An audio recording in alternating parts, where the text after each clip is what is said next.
একাদশ অধ্যায় পরমাণু থেকে কালের গণনা। শ্লোক 1।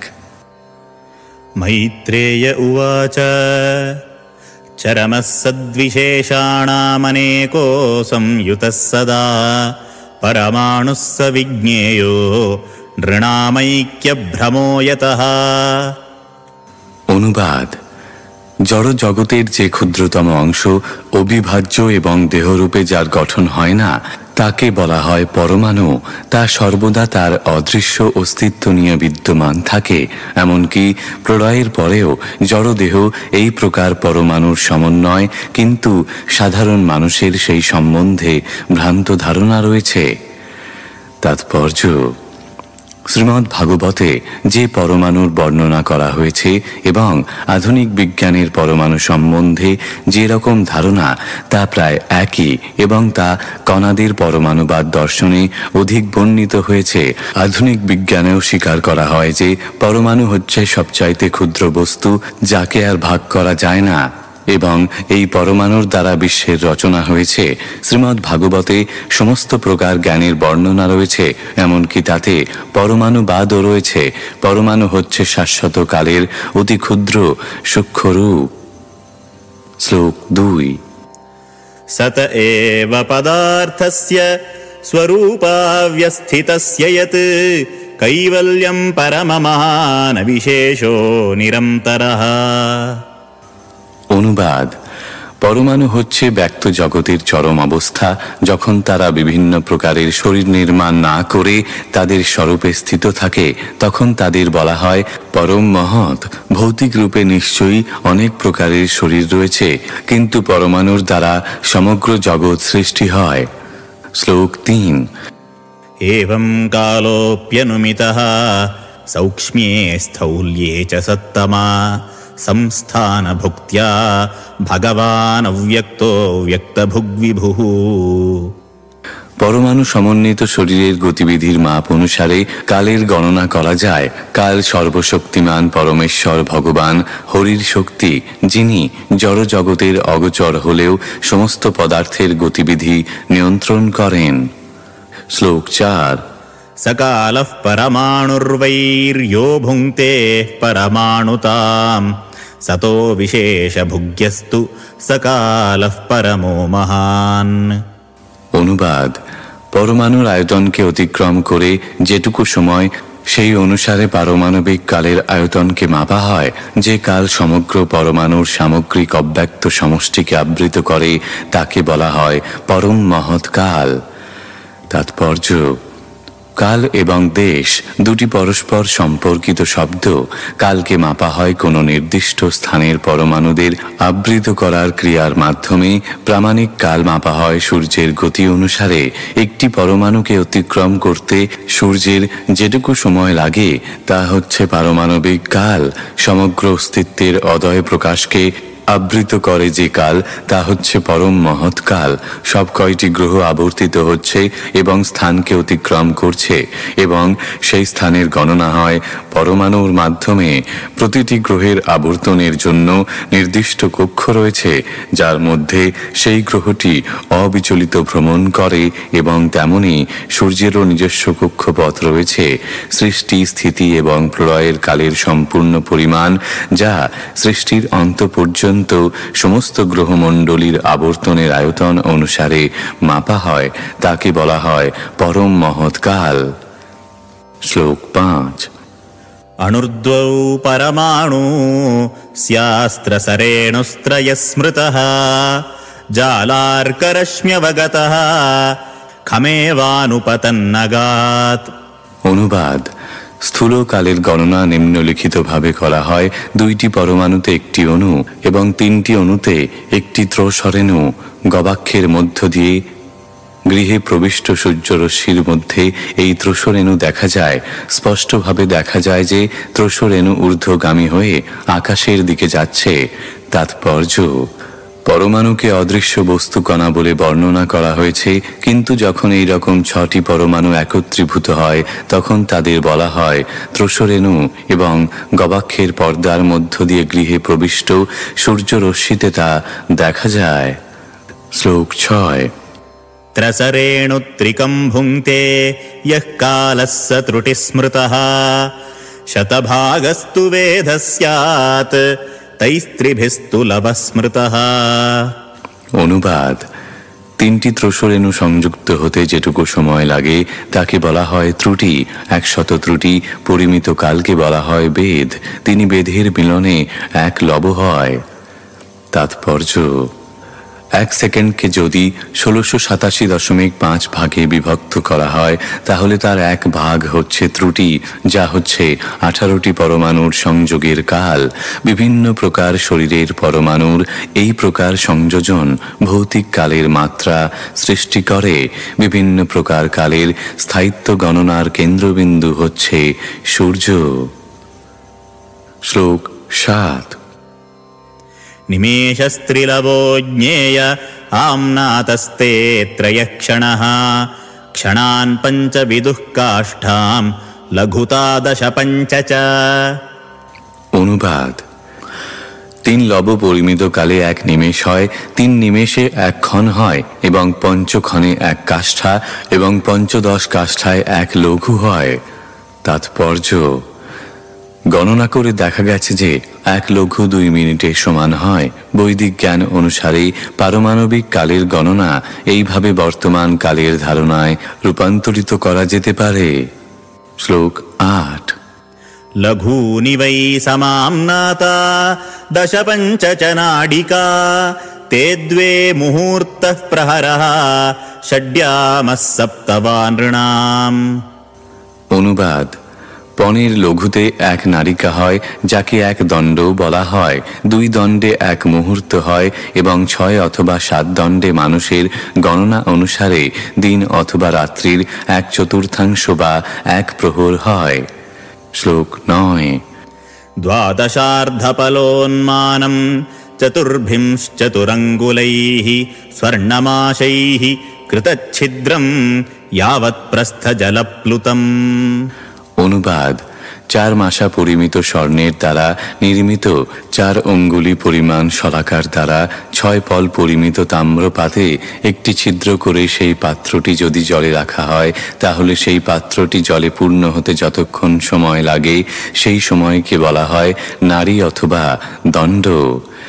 তাৎপর্য: এখানে নির্দেশ দেওয়া হয়েছে যে তাম্রপাত্রটিতে ছিদ্র করতে হবে 4 মাসা পরিমাণ স্বর্ণ নির্মিত 4 আঙুল পরিমাণ শলাকা দিয়ে। এইভাবে ছিদ্রের ব্যাস নিয়ন্ত্রিত হবে। সেই পাত্রটি জলে রাখলে তা জলপূর্ণ হতে যে সময় লাগে তাকে বলা হয় দণ্ড। এইটি দণ্ড মাপার আরেকটি উপায়। ঠিক যেমন কাঁচের পাত্রে বালু দিয়ে সময়কে মাপা যায়। এর থেকে বোঝা যায় যে বৈদিক যুগে পদার্থবিদ্যা, রসায়ন শাস্ত্র অথবা গণিত সম্বন্ধে জ্ঞানের অভাব ছিল না। যতখানি সম্ভব সহজভাবে মাপযোগ করার নানা রকম প্রক্রিয়া ছিল। শ্লোক 10। यामाश्चत्वारश्चत्वारो मर्त्यामहनी उभे पक्षः पञ्चदशानि शुक्लः कृष्णश्च मानदा। অনুবাদ: 4 প্রহরে বা জামে মানুষদের দিন এবং 4 প্রহরে রাত্রি হয়। 15 দিবারাত্রে এক পক্ষ হয় এবং শুক্ল ও কৃষ্ণ এই 2 পক্ষে এক মাস হয়। শ্লোক 11। तयोः समुच्चयो मासः पितॄणां तदहर्निशं द्वौतावृतुः षडयनं दक्षिणं चोत्तरं दिवि। অনুবাদ: 2 পক্ষের সমষ্টিতে এক মাস হয় এবং তা পিতৃলোকের একদিন এবং রাত্রি। 2 মাসে এক ঋতু হয় এবং 6 মাসে এক অয়ন হয়। তা দক্ষিণ ও উত্তর ভেদে দ্বিবিধ। শ্লোক 12। अयने चाहनी प्राहुर्वत्सरो द्वादश स्मृतः संवत्सरशतं नृणां परमायुर्निरूपितम्। অনুবাদ: 2 অয়নে দেবতাদের একদিন এবং রাত্রি হয় এবং দেবতাদের সেই দিবারাত্র মানুষদের গণনায় 1 বছর হয়। মানুষদের আয়ু 100 বৎসর। শ্লোক 13। गृहर्क्षतारा चक्रस्थः परमाण्वादिना जगत् संवत्सरावसानेन पर्येण निमिषो विभुः। অনুবাদ: প্রভাবশালী নক্ষত্র, গ্রহ, জ্যোতিষ্ক এবং পরমাণু সমগ্র বিশ্বে পরমেশ্বর ভগবানের নির্দেশনায় তার প্রতিনিধি শাশ্বত কালের প্রভাবে তাদের স্বীয় কক্ষপথে আবর্তিত হচ্ছে। তাৎপর্য: ব্রহ্ম সংহিতায় উল্লেখ করা হয়েছে যে সূর্য হচ্ছে পরমেশ্বর ভগবানের চক্ষু এবং তা কালচক্রে আবর্তিত হচ্ছে। তেমনি সূর্য থেকে শুরু করে পরমাণু পর্যন্ত সমস্ত বস্তুই কালচক্রের অধীন এবং তাদের প্রত্যেকেরই নির্ধারিত কক্ষগত সময়ের একটি সংবৎসর রয়েছে। শ্লোক 14। संवत्सरः परिवत्सर इडावत्सर एव च अनुवत्सरो वत्सरश्च विदुरैवं प्रभाष्यते। অনুবাদ: আকাশে সূর্য, বৃহস্পতি, চন্দ্র, নক্ষত্র ও জ্যোতিষ্কের 5টি কক্ষের বিভিন্ন নাম রয়েছে এবং তাদের প্রত্যেকের স্ব সংবৎসরও রয়েছে। তাৎপর্য: শ্রীমদ্ ভাগবতের উল্লিখিত শ্লোকগুলিতে আলোচিত পদার্থবিদ্যা, রসায়নশাস্ত্র, গণিত, জ্যোতিষ, কাল এবং দেশের বিবরণ ওই সকল বিশিষ্ট বিষয়ের বিদ্যার্থীদের জন্য অবশ্যই অত্যন্ত উৎসাহ উদ্দীপক হবে। প্রযুক্তিবিদ্যার পরিপ্রেক্ষিতে বিস্তারিতভাবে এই সমস্ত বিষয়ের বিশ্লেষণ করার ক্ষমতা আমাদের নেই, তবে আমরা আশা করি যে এই বিষয়ে উৎসাহী বিদ্যার্থীরা বৈদিক জ্ঞানের অভ্যন্তরে প্রবেশ করে সেই জ্ঞান আহরণ করে নেবেন। এই বিষয়ের সারমর্ম সম্বন্ধে সংক্ষেপে বলা যায় যে জ্ঞানের বিভিন্ন শাখার ঊর্ধ্বে রয়েছে শাশ্বতকালের পরম নিয়ন্ত্রণ, যা হচ্ছে পরমেশ্বর ভগবানের অংশ প্রকাশ। তাকে ছাড়া কোনো কিছুর অস্তিত্ব থাকতে পারে না এবং তাই সবকিছুই তা আমাদের ক্ষুদ্র জ্ঞানের পরিপ্রেক্ষিতে যতই আশ্চর্যজনক বলে মনে হোক না কেন, কেবল পরমেশ্বর ভগবানের মায়ার ক্রিয়া মাত্র। সময় সম্বন্ধে আধুনিক ঘড়ি অনুসারে কাল বিভাগের একটি তালিকা আমরা এখানে প্রস্তুত করলাম। 1 ত্রুটি 8,13,500 সেকেন্ড। 1 লঘু 2 মিনিট। 1 বেদ 8,135 সেকেন্ড। 1 দণ্ড 30 মিনিট। 1 লব 8,45,000 সেকেন্ড। 1 প্রহর 3 ঘন্টা। 1 নিমেষ 8,15,000 সেকেন্ড। 1 দিন 12 ঘন্টা। 1 ক্ষণ 8,05,000 সেকেন্ড। 1 রাত্রি 12 ঘন্টা। 1 কাষ্ঠা 8 সেকেন্ড। 1 পক্ষ 15 দিন। 2 পক্ষে 1 মাস হয় এবং 12 মাসে 1 বছর বা সূর্যের কক্ষপথে একবার পূর্ণ পরিভ্রমণ। মানুষের আয়ু 100 বৎসর বলে আশা করা হয়। শাশ্বত কালকে মাপার এইটি একটি নিয়ন্ত্রিত বিধি। ব্রহ্ম সংহিতায় অধ্যায় 5 শ্লোক 52 সেই নিয়ন্ত্রণ প্রতিপন্ন করে বলা হয়েছে, যচ্ছ ক্ষুরেশ সবিতা সকল গ্রহাণাং রাজা সমস্ত সুরমূর্তির শেষ তেজা যস্যাজ্ঞয়া ভ্রমতি সংভৃত কালচক্র গোবিন্দমাদি পুরুষং তমহং ভজামি। আমি আদি পুরুষ পরমেশ্বর ভগবান গোবিন্দের ভজনা করি। যাকে ভগবানের চক্ষু বলে মনে করা হয় সেই সূর্য পর্যন্ত যার নিয়ন্ত্রণে শাশ্বত কালের নির্দিষ্ট চক্রে আবর্তিত হচ্ছে। সূর্য সমস্ত গ্রহের রাজা এবং তাপ ও আলোক বিতরণে তার শক্তি অসীম। শ্লোক 15।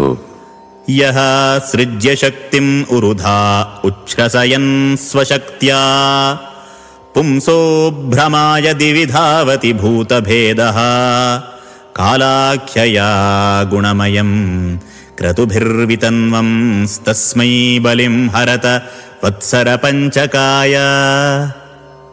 অনুবাদ: হে বিদুর, সূর্য তাঁর অসীম তাপ এবং আলোকের দ্বারা সমস্ত জীবেদের প্রাণবন্ত করেন। তিনি সমস্ত জীবের আয়ু ক্ষয় করেন যাতে তারা মায়ার বন্ধন থেকে মুক্ত হতে পারে এবং তিনি স্বর্গে উন্নীত হওয়ার পথ প্রশস্ত করেন। এইভাবে তিনি প্রচণ্ড গতিতে মহাকাশে পরিভ্রমণ করেন এবং তাই সকলের কর্তব্য হচ্ছে প্রতি 5 বছরে একবার পূজার বহুবিধ নৈবেদ্য সহকারে তাঁকে শ্রদ্ধা নিবেদন করা। শ্লোক 16। विदुर उवाच পিতৃদেব মনুষ্যাণামায়ুঃ পরমিদং স্মৃতম পরেষাং গতিমাচক্ষ্ব ये স্যুঃ কল্পাদ বহির্বিদঃ। অনুবাদ: বিদুর বললেন, আমি এখন পিতৃলোকের, স্বর্গলোকের এবং মনুষ্যলোকের অধিবাসীদের আয়ুষ্কাল সম্বন্ধে অবগত হয়েছি। এখন আপনি দয়া করে সেই সমস্ত জ্ঞানী ও শ্রেষ্ঠ জীবেদের আয়ু সম্বন্ধে বলুন যারা কল্পের সীমার অতীত। তাৎপর্য: ব্রহ্মার দিনান্তে যে আংশিক প্রলয় হয় তা সমস্ত গ্রহলোককে প্রভাবিত করে না। সনক, ভৃগু আদি মহর্ষিরা যেসব গ্রহে রয়েছেন সেইগুলি কল্পান্তের প্রলয়ের দ্বারা প্রভাবিত হয় না।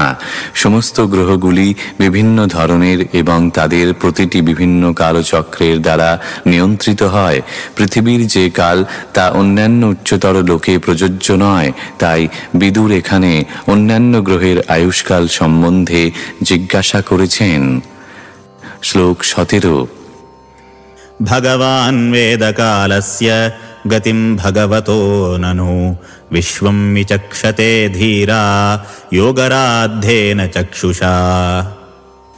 অনুবাদ: হে চিন্ময় শক্তি সম্পন্ন, আপনি পরমেশ্বর ভগবানের নিয়ন্ত্রণকারী রূপ শাশ্বতকালের গতিবিধি সম্বন্ধে অবগত।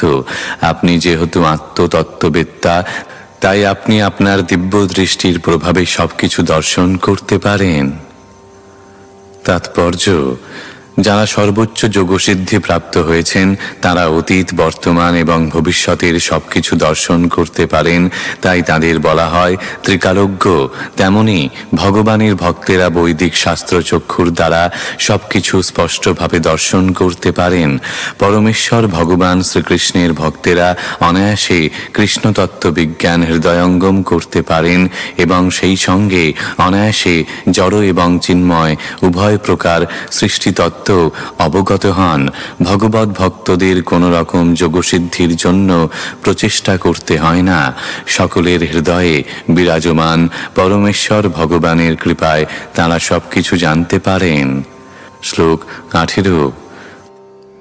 মৈত্রেয় উবাচ কৃতম ত্রেতা দ্বাপরং চ কলিশ্চেতি চতুর্যুগম দিব্যৈর্দ্বাদশভির্বর্ষৈঃ সাবধানম নিরূপিতম।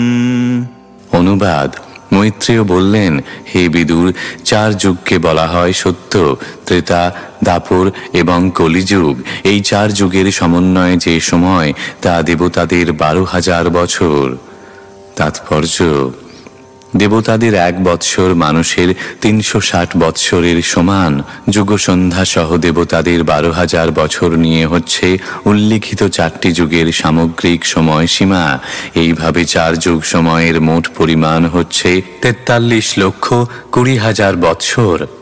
শ্লোক 19। চত্বারি ত্রীণি দ্বে চৈকম কৃতাদিষু যথাক্রমম সংখ্যাতানি সহস্রাণি দ্বিগুণানি শতানি চ।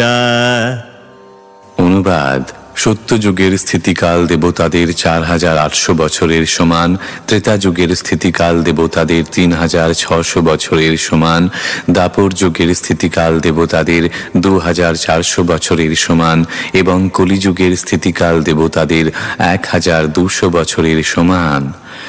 তাৎপর্য: পূর্বে উল্লেখ করা হয়েছে যে দেবতার 1 দিন মানুষদের 360 বছরের সমান, তাই সত্যযুগের স্থিতিকাল 4,800 গুণিতক 360 অর্থাৎ 17,28,000 বছর।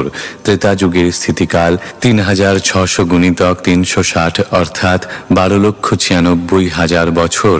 দাপর যুগের স্থিতিকাল 2,400 গুণিতক 360 অর্থাৎ 8,64,000 বছর এবং সবশেষে কলিযুগের স্থিতিকাল 1,200 গুণিতক 360 অর্থাৎ 4,32,000 বছর। শ্লোক 20।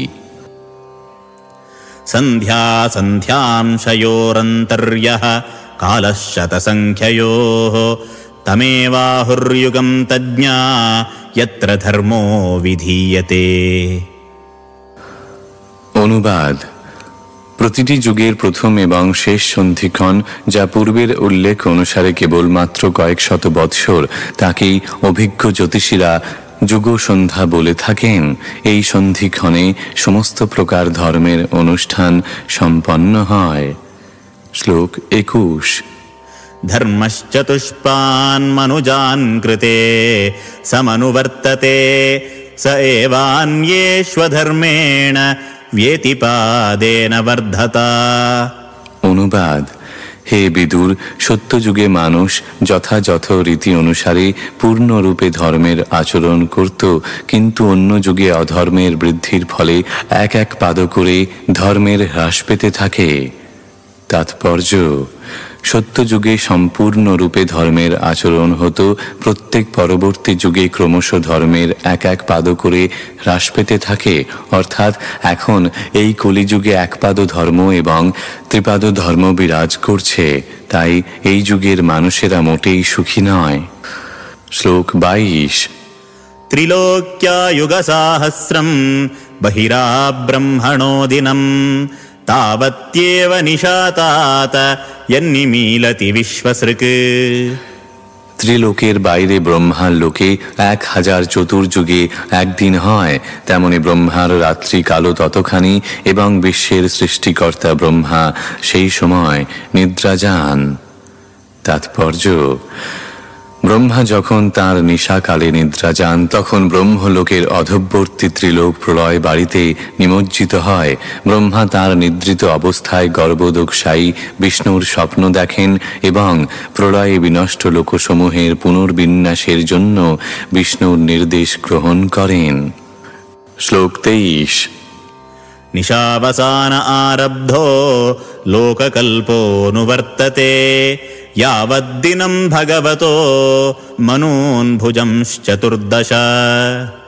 অনুবাদ: ব্রহ্মার নিশান্তে যখন ব্রহ্মার দিন শুরু হয়, তখন পুনরায় ত্রিলোকের সৃষ্টি শুরু হয় এবং তারা 14 মনুর আয়ুষ্কাল পর্যন্ত বর্তমান থাকে। তাৎপর্য: প্রত্যেক মনুর জীবনের অন্তেও খণ্ড প্রলয় হয়। শ্লোক 24। स्वं स्वं कालं मनुर्भुङ्क्ते साधिकां ह्येकसप्ततिम्। অনুবাদ: প্রত্যেক মনু 71 চতুর্যুগের কিছু অধিক কাল পর্যন্ত জীবন উপভোগ করেন। তাৎপর্য: বিষ্ণু পুরাণে বর্ণনা করা হয়েছে যে একজন মনুর আয়ু 71 চতুর্যুগ, অর্থাৎ প্রত্যেক মনুর আয়ু 8,52,000 দিব্যযুগ, যা মানুষদের গণনায় 30,37,20,000 বছর। শ্লোক 25। মন্বন্তরেষু মানবস্তদ্বংস্যা ঋষয়ঃ ভবন্তি চৈব যুগপৎসুরেশাশ্চানুয়ে চ তান। অনুবাদ: প্রত্যেক মনুর অবসানে তাদের বংশধরগণ সহ পরবর্তী মনুর আবির্ভাব হয়, যিনি বিভিন্ন গ্রহমণ্ডল শাসন করেন। কিন্তু সপ্তর্ষিগণ এবং ইন্দ্রের মতো দেবতাগণ ও গন্ধর্বদের মতো তাদের অনুগামীগণ সকলেই মনুর সঙ্গে যুগপৎ আবির্ভূত হন। তাৎপর্য: ব্রহ্মার একদিনে 14 জন মনুর আবির্ভাব হয় এবং তাদের প্রত্যেকেরই পৃথক পৃথক বংশধর রয়েছে। শ্লোক 26। এষ দৈনম দিনঃ সর্গো ব্রাহ্মৈস্ত্রৈলোক্যবর্ত্মনঃ তির্যং নৃপিতৃদেবানাং সম্ভবো যত্র কর্মভিঃ। অনুবাদ: সৃষ্টিতে ব্রহ্মার দিবাভাগে স্বর্গ, মর্ত ও পাতাল এই ত্রিলোকের আবর্তন হয় এবং সকাম কর্ম অনুসারে সেখানকার তির্যক, মানুষ, দেব ও পিতৃগণ আদি অধিবাসীদের আবির্ভাব ও তিরোভাব হয়। শ্লোক 27। মন্বন্তরেষু ভগবান বিভ্রস্তত্বম স্বমূর্তিভিঃ মন্বাদিভিরিদং বিশ্বমবত্যুঃ দিতপৌরুষঃ। অনুবাদ: প্রত্যেক মন্বন্তরে পরমেশ্বর ভগবান মনু এবং অন্যান্য অবতার রূপে তাঁর অন্তরঙ্গা শক্তি প্রকাশ করে আবির্ভূত হন। এইভাবে তাঁর শক্তিকে অবলম্বন করে তিনি বিশ্বের পালন করেন। শ্লোক 28। তমো মাত্রামুপাদায় প্রতিসমৃদ্ধ বিক্রমঃ কালেনানুগতাশেষ আস্তে তূষ্ণীং দিনাত্যয়ে। অনুবাদ: দিনান্তে তমগুণের ক্ষুদ্র অংশের অধীনে বিশ্বের শক্তিশালী অভিব্যক্তিও রাত্রির অন্ধকারে লীন হয়ে যায়। শাশ্বত কালের প্রভাবে অসংখ্য জীব তখন প্রলয়ে বিলীন হয়ে থাকে এবং তখন সবকিছু নীরব হয়ে যায়। তাৎপর্য: এই শ্লোকটি হচ্ছে ব্রহ্মার রাত্রির ব্যাখ্যা, যা জরা প্রকৃতির তমগুণের নগণ্য স্পর্শ সমন্বিত কালের প্রভাবের পরিণাম। ত্রিলোক ধ্বংসকারী কালাগ্নি যার প্রতিনিধিত্ব করে, সেই তমগুণের অবতার রুদ্রের দ্বারাই ত্রিলোকের প্রলয় সংগঠিত হয়। এই ত্রিলোককে বলা হয় ভূ, ভুব এবং স। অসংখ্য জীবাত্মা সেই প্রলয়ে লীন হয়ে যায়, যা পরমেশ্বর ভগবানের শক্তির নাটকের যবনিকা পতনের মতো, এবং তখন সবকিছুই নীরব হয়ে যায়। শ্লোক 29। তমেবান্বপিধীয়ন্তে লোকাঃ ভূরাদয়স্ত্রয়ঃ নিশায়ামনুবৃত্তায়াম নির্মুক্তশশিভাস্করম। অনুবাদ: ব্রহ্মার যখন রাত্রি শুরু হয় তখন লোকত্রয় অদৃশ্য হয়ে যায় এবং ঠিক সাধারণ রাত্রির মতো তখন চন্দ্র ও সূর্য নিষ্প্রভ হয়ে যায়। তাৎপর্য: এখানে বোঝা যাচ্ছে যে সূর্য এবং চন্দ্রের প্রভা ত্রিলোক থেকে অন্তর্হিত হয়ে যায়, কিন্তু সূর্য এবং চন্দ্র অন্তর্হিত হয় না। ত্রিলোকের ঊর্ধ্বে ব্রহ্মাণ্ডের অবশিষ্ট অংশে তারা প্রকাশিত হয়েছে। লয়প্রাপ্ত অংশ সূর্যরশ্মি অথবা চন্দ্রকিরণ থেকে বঞ্চিত হয়ে থাকে। তা সম্পূর্ণরূপে অন্ধকারাচ্ছন্ন ও জলমগ্ন হয়ে থাকে এবং পরবর্তী শ্লোকে বিশ্লেষণ করা হয়েছে যে সেখানে অবিশ্রান্তভাবে বায়ু প্রবাহিত হয়। শ্লোক 30। ত্রিলোক্যাম দহ্যমানায়াম শক্ত্যা সংকর্ষণাগ্নিনা ইয়াম তূষ্মণা মহর্লোকাজ্জনম ভৃগ্বাদয়োর্দিতাঃ। অনুবাদ: সংকর্ষণের মুখনিসৃত অগ্নির ফলে এই প্রলয় হয় এবং তখন মহরলোকের অধিবাসী ভৃগু আদি ঋষিগণ ত্রিলোক দগ্ধকারী প্রজ্বলিত অগ্নির তাপে পীড়িত হয়ে জনলোকে গমন করেন। শ্লোক 31।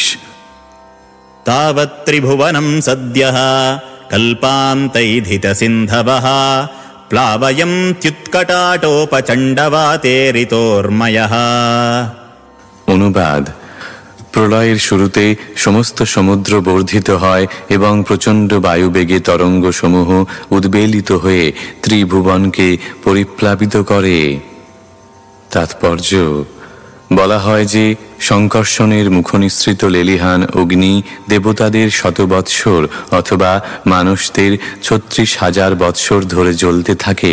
তারপর 36,000 বছর ধরে প্রচণ্ড ঝঞ্ঝা ও বিক্ষুব্ধ তরঙ্গ সহ মুষলধারায় বৃষ্টি হয় এবং তখন সাগর ও মহাসাগর সমূহ প্লাবিত হয়। 72,000 বছর ধরে এই প্রতিক্রিয়া ত্রিলোকের আংশিক প্রলয়ের শুরু। মানুষ ত্রিলোকের এই সমস্ত প্রলয়ের কথা ভুলে যায় এবং সভ্যতার ভৌতিক প্রগতির প্রভাবে নিজেদের সুখী বলে মনে করে। একেই বলা হয় মায়া, অথবা যার অস্তিত্ব নেই। শ্লোক 32। অন্তঃ তস্মিन् সলিল আস্তেনম তাসনো হরিঃ যোগনিদ্রা নিমীলাক্ষঃ স্তূয়মানো জনালয়ৈঃ। অনুবাদ: পরমেশ্বর ভগবান শ্রীহরি তখন মুদ্রিত নয়নে জলের উপর অনন্ত শয্যায় শয়ন করেন এবং জনলোকের অধিবাসীরা তখন কৃতাঞ্জলি পুটে তাঁর স্তব করেন। তাৎপর্য: ভগবানের নিদ্রাকে আমাদের নিদ্রার মতো বলে মনে করা উচিত নয়। এখানে যোগনিদ্রা কথাটি বিশেষভাবে উল্লেখ করা হয়েছে, যা ইঙ্গিত করে যে ভগবানের নিদ্রাও তাঁর অন্তরঙ্গা শক্তির একটি অভিব্যক্তি। যখনই যোগ শব্দটি ব্যবহার করা হয় তখন বুঝতে হবে যে তা চিন্ময় অবস্থাকে বোঝাচ্ছে। চিন্ময় স্তরে সব রকম কার্যকলাপই সদা বর্তমান এবং সেইগুলি ভৃগু আদি মহর্ষিদের স্তুতির দ্বারা কীর্তিত হয়। শ্লোক 33। এবং বিধৈরহোরাত্রৈঃ কালগত্যোপলক্ষিতৈঃ অপক্ষিতমিবাস্যাপি পরমায়ুর্বয়ঃ শতম। অনুবাদ: এইভাবে ব্রহ্মা সহ প্রত্যেক জীবের আয়ু ক্ষয়প্রাপ্ত হয়। বিভিন্ন লোকে কালের গতি অনুসারে সকলেরই আয়ু 100 বৎসর।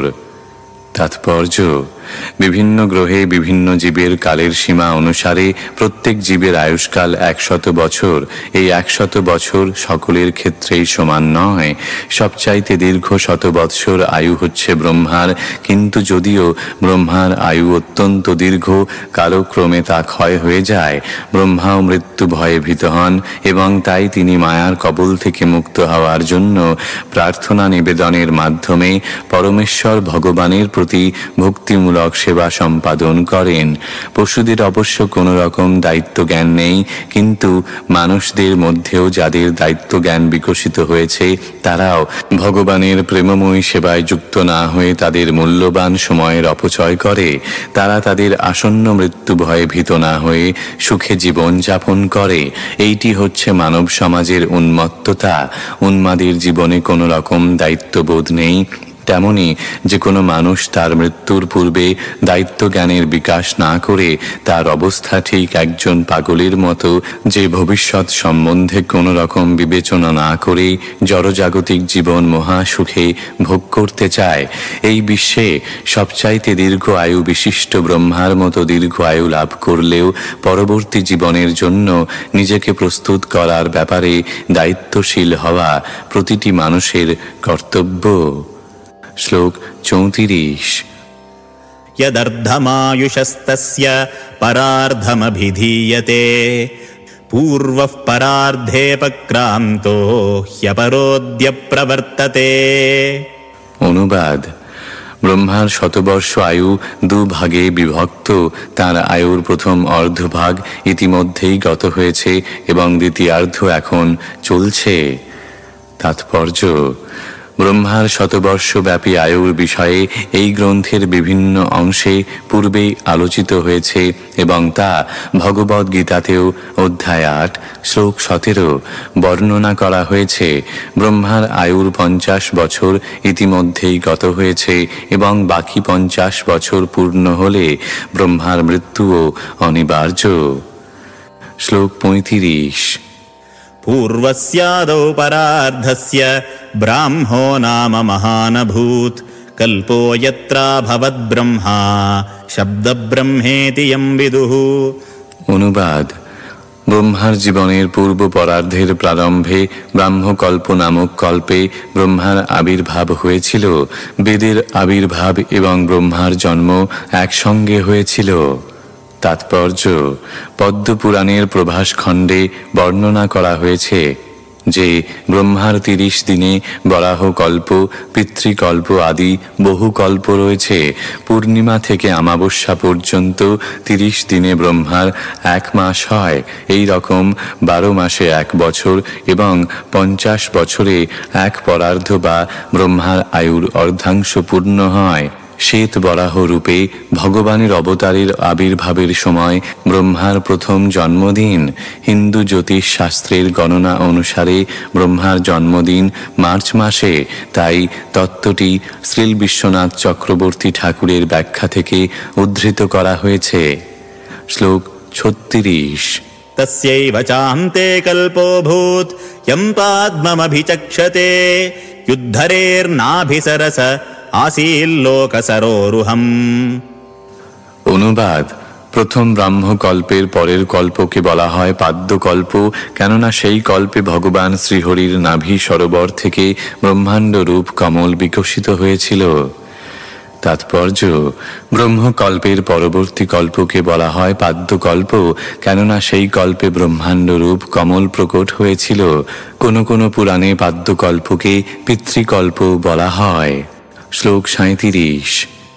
अयं तु कथितः कल्पो द्वितीयस्यापि भारत वाराह इति विख्यातो यत्रासीच्छूकरो हरिः। অনুবাদ: হে ভারত, ব্রহ্মার আয়ুর দ্বিতীয়ার্ধের প্রথম কল্প বরাহ কল্প নামেও প্রসিদ্ধ, কেননা সেই কল্পে পরমেশ্বর ভগবান শ্রীহরি বরাহ রূপে অবতরণ করেছিলেন। তাৎপর্য: সাধারণ মানুষের কাছে ব্রাহ্ম, পাদ্য, বারাহ নামক বিভিন্ন কল্পগুলি হতবুদ্ধিজনক বলে মনে হতে পারে। কিছু কিছু পণ্ডিত আছে যারা মনে করে যে সমস্ত কল্পগুলি এক। শ্রীল বিশ্বনাথ চক্রবর্তীর মতে প্রথমার্ধের শুরুতে যে ব্রাহ্মকল্প তা পাদ্যকল্প বলে মনে হয়, কিন্তু সরলভাবে এই শ্লোকের অনুসরণ করে আমরা বুঝতে পারি যে বর্তমান কল্পটি ব্রহ্মার আয়ুর দ্বিতীয়ার্ধের অন্তর্গত। শ্লোক 38।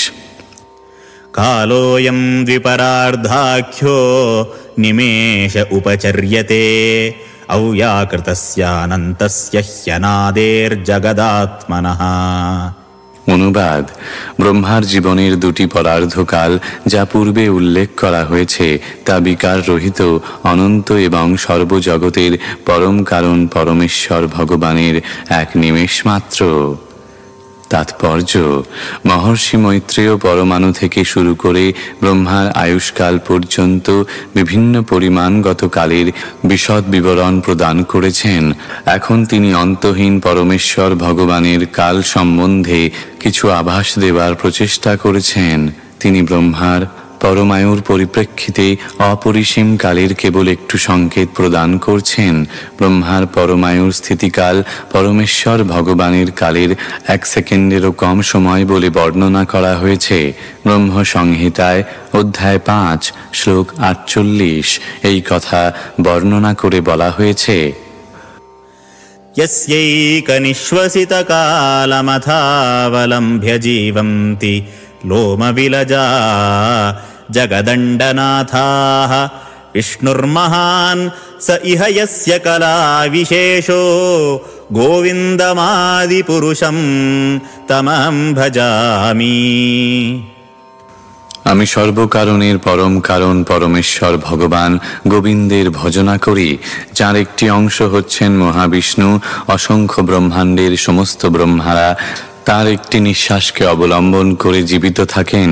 নির্বিশেষবাদীরা ভগবানের রূপ বিশ্বাস করে না এবং তার ফলে পরমেশ্বর ভগবান যে শয়ন করেন তা বিশ্বাস করা তাদের পক্ষে অত্যন্ত কঠিন। তাদের বিচার অল্প জ্ঞানলব্ধ, কেননা তারা সব কিছুই গণনা করে তাদের নিজেদের ক্ষমতার পরিপ্রেক্ষিতে। তারা মনে করে যে পরমেশ্বর ভগবানের অস্তিত্ব সক্রিয় মানুষের অস্তিত্বের ঠিক বিপরীত। তাই তারা বিচার করে যে মানুষদের যেহেতু ইন্দ্রিয় রয়েছে, তাহলে পরমেশ্বর ভগবানের নিশ্চয়ই কোনো রকম ইন্দ্রিয়ানুভূতি নেই। মানুষের যেহেতু রূপ রয়েছে, তাই পরমেশ্বর ভগবান নিশ্চয়ই নিরাকার, এবং মানুষ যেহেতু নিদ্রা যায়, তাই পরমেশ্বর ভগবান নিশ্চয়ই নিদ্রা যান না। শ্রীমদ্ ভাগবতের সিদ্ধান্ত কিন্তু এই সমস্ত নির্বিশেষবাদীদের সঙ্গে একমত নয়। এখানে স্পষ্টভাবে উল্লেখ করা হয়েছে যে পরমেশ্বর ভগবান যোগনিদ্রায় শয়ন করেন, যা পূর্বে আলোচনা করা হয়েছে, এবং যেহেতু তিনি নিদ্রা যান, তাই স্বাভাবিকভাবে তিনি নিশ্চয়ই নিঃশ্বাসও গ্রহণ করেন, এবং ব্রহ্ম সংহিতায় প্রতিপন্ন হয়েছে যে তাঁর নিঃশ্বাস গ্রহণের যে সময়, সেই সময়ের মধ্যেই ব্রহ্মার জন্ম হয় এবং মৃত্যু হয়। শ্রীমদ্ ভাগবত এবং ব্রহ্ম সংহিতার মধ্যে পূর্ণ মৈত্রিক্য রয়েছে। ব্রহ্মার জীবনান্তে নিত্যকালের সমাপ্তি হয় না, কিন্তু কাল অক্ষয় হলেও তা পরমেশ্বর ভগবানের উপর তার প্রভাব বিস্তার করতে পারে না, কেননা পরমেশ্বর ভগবান কালের নিয়ন্তা। চিন্ময় জগতে নিঃসন্দেহে কাল রয়েছে, কিন্তু সেখানে তা কার্যকলাপ নিয়ন্ত্রণ করতে পারে না। কাল অসীম এবং চিৎজগৎও অসীম, কেননা সেখানে সব কিছুই চিন্ময় স্তরে বিরাজ করে। শ্লোক 39। কালোऽয়ं পরমাণ্বাদির্দ্বিপরার্ধান্ত ঈশ্বরः নৈবেশিতুं প্রভুর্ভূম্ন ঈশ্বরো ধামমানিনাম। অনুবাদ: শাশ্বতকাল অবশ্যই পরমাণু থেকে শুরু করে ব্রহ্মার জীবনকাল পর্যন্ত বিভিন্ন আয়তনের নিয়ন্তা, কিন্তু তা সত্ত্বেও তা পরমেশ্বর ভগবানের নিয়ন্ত্রণাধীন। কাল কেবল তাদেরই নিয়ন্ত্রণ করতে পারে যারা দেহচেতনার দ্বারা প্রভাবিত, এমনকি সত্যলোক পর্যন্ত বা ব্রহ্মাণ্ডের অন্যান্য উচ্চতর লোকেও কালের এই প্রভাব বিদ্যমান। শ্লোক 40। विकारैः सहितो युक्तैर्विशेषादिभिरावृतः आण्डकोशो बहिरयम् 50 कोटि विस्तृतः। অনুবাদ: 8টি জড় উপাদানের সমন্বয়ে ষোড়শ প্রকার বিকার থেকে প্রকাশিত এই যে ব্রহ্মাণ্ড, তার অভ্যন্তর 50 কোটি যোজন বিস্তৃত এবং নিম্নলিখিত আবরণের দ্বারা আবৃত। তাৎপর্য: পূর্বে বিশ্লেষণ করা হয়েছে যে সমগ্র জড়জগৎ 8টি ভৌতিক তত্ত্ব ও 16টি বর্গের প্রদর্শন। জড়জগতের বিশ্লেষণাত্মক অনুশীলন হচ্ছে সাংখ্য দর্শনের বিষয়বস্তু, ষোড়শ বর্গ হচ্ছে 11 ইন্দ্রিয় ও পঞ্চতন্মাত্র, আর 8টি উপাদান হচ্ছে স্থূল ও সূক্ষ্ম পদার্থ, যথা মাটি, জল, আগুন, বায়ু, আকাশ, মন, বুদ্ধি ও অহংকার। এই সব মিলিত হয়ে সমগ্র ব্রহ্মাণ্ড জুড়ে বিতরিত হয়েছে, যার বিস্তার হচ্ছে 50 কোটি যোজন বা 400 কোটি মাইল। আমাদের অনুভূত এই ব্রহ্মাণ্ড ছাড়াও অন্য অসংখ্য ব্রহ্মাণ্ড রয়েছে। তাদের মধ্যে অনেক ব্রহ্মাণ্ড আমাদের এই ব্রহ্মাণ্ড থেকে অনেক অনেক বড়, এবং সেইগুলি ভৌতিক উপাদানের আবরণে একত্রে পুঞ্জীভূত হয়ে রয়েছে, যা নিম্নে বর্ণনা করা হয়েছে। শ্লোক 41। दशोत्तराधिकैर्यत्र प्रविष्टः परमाणुवत् लक्ष्यतेऽन्तर्गताश्चान्ये कोटिशो ह्यण्डराशयः। অনুবাদ: ব্রহ্মাণ্ডকে আবৃত করে যে সমস্ত তত্ত্ব, তা উত্তরোত্তর 10 গুণ অধিক বিস্তৃত, এবং সমস্ত ব্রহ্মাণ্ডগুলি এক বিশাল সমন্বয়ে পরমাণুর মতো প্রতিভাত হয়। তাৎপর্য: ব্রহ্মাণ্ডের আবরণ মাটি, জল, অগ্নি, বায়ু ও আকাশের উপাদান থেকে রচিত, এবং তা উত্তরোত্তর 10 গুণ অধিক বিস্তৃত। ব্রহ্মাণ্ডের প্রথম আবরণটি হচ্ছে পৃথিবী, এবং তা ব্রহ্মাণ্ড থেকে 10 গুণ অধিক বিস্তৃত। ব্রহ্মাণ্ডের বিস্তার যদি 400 কোটি মাইল হয়, তাহলে পৃথিবীর আবরণ হচ্ছে 400 কোটি গুণিতক 10 মাইল। জলের আবরণ পৃথিবীর আবরণের থেকে 10 গুণ বেশি, আগুনের আবরণ জলের থেকে 10 গুণ বেশি, বায়ুর আবরণ আগুনের আবরণ থেকে 10 গুণ বেশি, আকাশের আবরণ বায়ুর আবরণ থেকে 10 গুণ বেশি। এইভাবে উত্তরোত্তর 10 গুণ বৃদ্ধি পেতে থাকে। এই আবরণের অভ্যন্তরে ব্রহ্মাকে একটি পরমাণুর মতো মনে হয়, এবং যারা ব্রহ্মাণ্ডের আবরণ অনুমান করতে পারেন, তাদের কাছেও ব্রহ্মাণ্ডের সংখ্যা অজ্ঞাত। শ্লোক 42। तदाहुरक्षरं ब्रह्म सर्वकारणकारणं विष्णोर्धाम परं साक्षात् पुरुषस्य महात्मनः। অনুবাদ: তাই পরমেশ্বর ভগবান শ্রীকৃষ্ণকে সর্বকারণের পরম কারণ বলা হয়েছে। এইভাবে বিষ্ণুর চিন্ময় ধাম নিঃসন্দেহে শাশ্বত, এবং তা সমস্ত প্রকাশের মূল উৎস মহাবিষ্ণুর ধাম। তাৎপর্য: মহাবিষ্ণু, যিনি কারণ সমুদ্রে শয়ন করে তাঁর নিঃশ্বাসের মাধ্যমে অসংখ্য ব্রহ্মাণ্ড সৃষ্টি করেন, তিনি কেবল এই ক্ষণস্থায়ী জড়জগৎগুলিকে প্রকাশ করার উদ্দেশ্যে ক্ষণিকের জন্য আবির্ভূত হন। তিনি হচ্ছেন পরমেশ্বর ভগবান শ্রীকৃষ্ণের অংশ, এবং যদিও তিনি শ্রীকৃষ্ণ থেকে অভিন্ন, তবুও জড়জগতে তাঁর অবতরণ ক্ষণস্থায়ী।